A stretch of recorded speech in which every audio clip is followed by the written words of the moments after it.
This quilt is called Bear Paw, and I got this through my grandmother. Lenore Weeks was her maiden name, W-E-E-K-S, and then she married my grandfather and became Lenore Weeks Eggers, E-G-G-E-R-S. She was 17 when the flu epidemic took both of her parents in the same week and left her with her 2 little sisters and a little brother, suddenly orphaned on the family house and farm. And she tried to keep the farm and the house. She tried to run it and keep it, but there were some very mean and cruel neighbors who wanted the property, and they would come terrorize the kids at night. They would come beat on the house and scare them.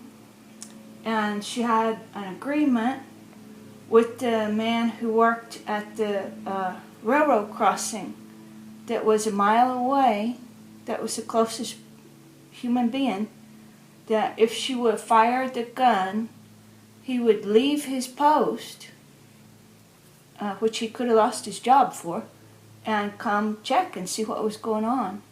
So they did that, for a while, but eventually she felt that she had to sell the place. They just couldn't handle it.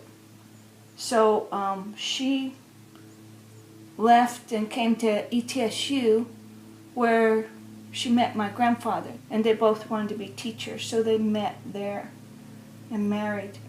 But this was the only thing she had of her, and honestly, I'm not sure if it was her mother's or grandmother's or great-grandmother's.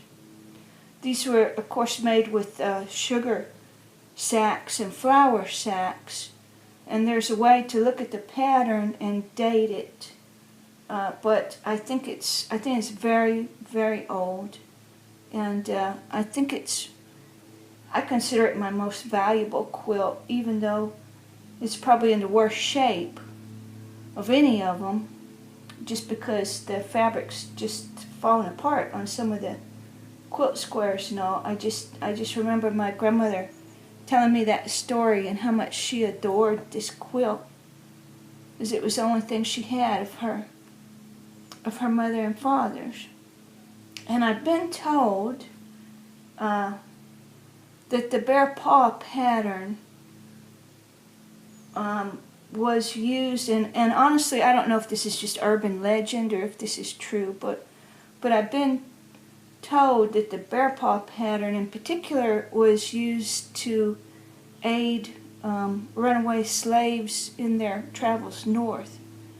But I don't know how it was used. I don't know if they pointed it different directions to say if it was go this way or don't go that way, it's not safe, or but I know for certain that people would hang quilts on the porches and all to give hints and clues about which way to go and whether it was safe or not.